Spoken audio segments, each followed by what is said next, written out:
सुधाकर बडगुजर यांच्या पक्षप्रवेशाबाबत कोणतीही माहिती नाही, बावनकुळे यांची माहिती. वन्य प्राण्यांपासून शेतकऱ्यांनी शेतमजूर यांचं संरक्षण, महसूल मंत्री चंद्रशेखर बावनकुळे यांची स्पष्ट भूमिका. भाजपचे प्रदेशाध्यक्ष आणि महसूल मंत्री चंद्रशेखर बावनकुळे यांनी नाशिकच्या राजकारणात चर्चेत असलेल्या सुधाकर बडगुजर यांच्या भाजप प्रवेशाबाबत स्पष्ट भूमिका मांडली. सुधाकर बडगुजर यांच्या पक्षप्रवेशाबाबत माझ्याकडे कोणतीही अधिकृत माहिती नाही. स्थानिक आमदार, खासदार आणि पक्षाच्या स्थानिक नेतृत्वाच्या एकमताशिवाय कोणाचाही पक्षप्रवेश होत नाही, असं त्यांनी सांगितलं. नाशिकमधील अनेक पदाधिकाऱ्यांनी या प्रवेशाला विरोध दर्शवला असल्याचंही बावनकुळे यांनी नमूद केलं. निवडणुकीला अवघे 6 महिने राहिलेले असताना पूर्वी एकमेकांच्या विरोधात लढलेल्या उमेदवारांविषयी विरोधाची भावना असते, हे स्वाभाविक असल्याचंही त्यांनी स्पष्ट केलं. दरम्यान घोलप यांच्या पक्षप्रवेशाबाबत विचारलं असता या संदर्भात माझ्याशी अद्याप कोणतीही चर्चा झालेली नाही. मुंबईत बैठक झाल्यानंतरच त्यावर निर्णय घेतला जाईल, असं बावनकुळे यांनी सांगितलं. राज्यातील पावसामुळे झालेल्या नुकसानीवर बोलताना त्यांनी सांगितलं की सध्या पावसाळा सुरू असून त्याचा मोठा फटका उन्हाळी व बागायती पिकांना बसलाय. नुकसानीचा आढावा घेण्यासाठी मुख्यमंत्र्यांनी मागील कॅबिनेटमध्ये चर्चा केली होती. आजच्या बैठकीत हा मुद्दा चर्चेला जाणार आहे. शासन लवकरच पंचनामे करून शेतकऱ्यांना नुकसान भरपाई देईल. वन्य प्राण्यांमुळे शेतकऱ्यांना होणाऱ्या त्रासावर उपाययोजना म्हणून बावनकुळे यांनी सांगितलं की मुख्यमंत्री सौर वाहिनी योजनेअंतर्गत बफर झोनमधील जमिनी शेतकऱ्यांकडून 50,000 रुपये प्रति एकर दराने भाडे तत्वावर घेण्याचा निर्णय घेण्यात आलाय. या जमिनींवर बांबूची लागवड आणि ग्रासलँड डेव्हलपमेंट होणार आहे. यामुळे वन्य प्राण्यांपासून शेतकरी आणि शेतमजूर यांचं संरक्षण होईल. याबाबतचा शासन निर्णय लवकरच जाहीर केला जाणार आहे. भाजपमध्ये मोठ्या प्रमाणावर पक्षप्रवेश होतील अशी चर्चा आहे आणि सुधाकर बडगुजर यांच्याबद्दल चर्चा सुरू होती. त्यांच्याबद्दल असं म्हटलं जातं की आज त्यांचा पक्षप्रवेश होणार आहे.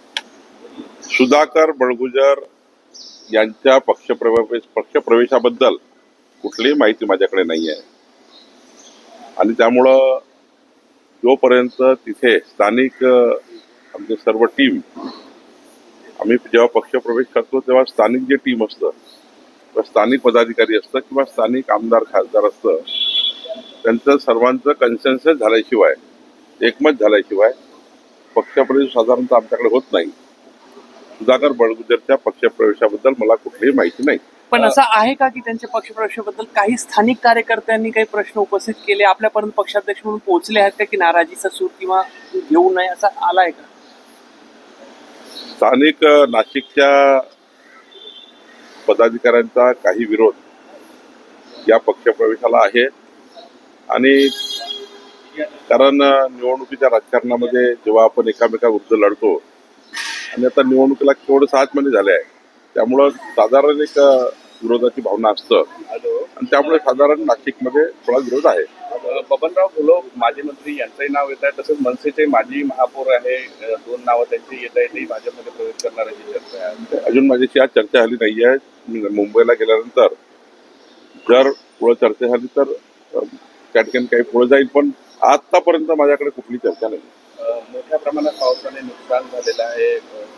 रायगड असो, मुंबईचा भाग असो, तर पावसाळा सुरू झालेला आहे. काही पीक पाणी आपण जे उन्हाळी लावतो त्या उन्हाळीमध्ये लावताना जो आता साधारणतः जूनमध्ये पीक पाणी निघतं, जसं धान आहे, काही मिरची आहे, मोठ्या प्रमाणावर त्या ठिकाणी फळबाग आहे, मोठ्या प्रमाणावर त्या ठिकाणी बागायती पिकं आहेत, त्यांचं नुकसान मोठ्या प्रमाणात झालं आहे. पण माननीय मुख्यमंत्र्यांनी मागच्या कॅबिनेटमध्ये आणि याही कॅबिनेटमध्ये नुकसान भरपाईचा आढावा काय काय आहे ते घेण्याचा प्रयत्न मुख्यमंत्री करतात. प्रत्येक कॅबिनेटमध्ये पाणी टंचाई, आपत्ती व्यवस्थापन या विषयावर चर्चा होते आणि या आठवड्यात जे काही नुकसान झालं असेल त्या नुकसानाची भरपाई करण्याकरता शासन हे पूर्ण पुढाकार घेतं आणि जी नुकसान झालं असेल त्यांना पंचनामे करून नुकसान भरून देण्याची शासनाची भूमिका आहे. उमरेडमध्ये काही मायनिंग झोन मध्ये रस्ते खराब झाल्याची गोष्ट समोर आली, ती आपण त्वरित सिमेंट रस्त्या संदर्भात निर्देश दिले, 80 कोटीचा रस्ता बनवता असे निर्देश. मधात एबीपी माझानी संपूर्ण एक वस्तुस्थिती एका रस्त्याची मांडली होती. गोष्ट खरी आहे की मोठ्या प्रमाणावर दगडखान, मुरुमखान यामुळे एक फार चांगला रस्ता उद्ध्वस्त झाला. त्यामुळे 12-13 गावांना जाण्याचा रस्ता नाही आहे. मी कालच हा रस्ता बजेटमध्ये प्रस्तावित केला आणि त्याला कारण 80 कोटी खर्च आहे, खूप मोठा खर्च आहे. मायनिंग फाउंडेशन किंवा जिल्हा नियोजन समितीतून तो होत नाही. त्यामुळे जुलैच्या अधिवेशनामध्ये हा रस्ता मंजूर करू बजेटमध्ये आणि दिवाळीपर्यंत या रस्त्याचं काम चालू होईल. पुढच्या वर्षी कोणाला त्रास होणार नाही याची काळजी सरकार घेईल. जंगली जनावरांपासून गावाचं रक्षण होण्यासाठी नवीन GR आणला आहे. हा जंगली जनावरांसाठी आम्ही या ठिकाणी मोठ्या प्रमाणावर शेतकऱ्याच्या म्हणजे वनाला लागून असलेल्या जमिनी, बफर झोनमध्ये असलेल्या जमिनी शेतकऱ्याकडनं 50,000 रुपये 50,000 रुपये एकरी मुख्यमंत्री सौर वाहिनी योजना धर्तीवर आम्ही घेणार आहोत. त्या ठिकाणी बांबूची लागवड, त्या ठिकाणी ग्रासलँड डेव्हलपमेंट करणार आहोत, जेणेकरून जे वाघाची शिकार होतात माणसं, जे शेती करता माणसं वावरात शेतात जातात, शेतकरी जातात, शेतमजूर जातात आणि त्यामुळं वाघ त्या ठिकाणी हल्ला करतं.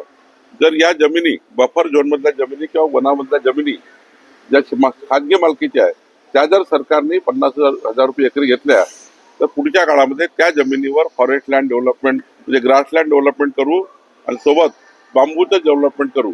आता लवकरच GR येतो आहे आणि सर्व बफर झोनच्या जमिनी आम्ही रेंटवर घेण्याची तयारी सुरू केली. धन्यवाद.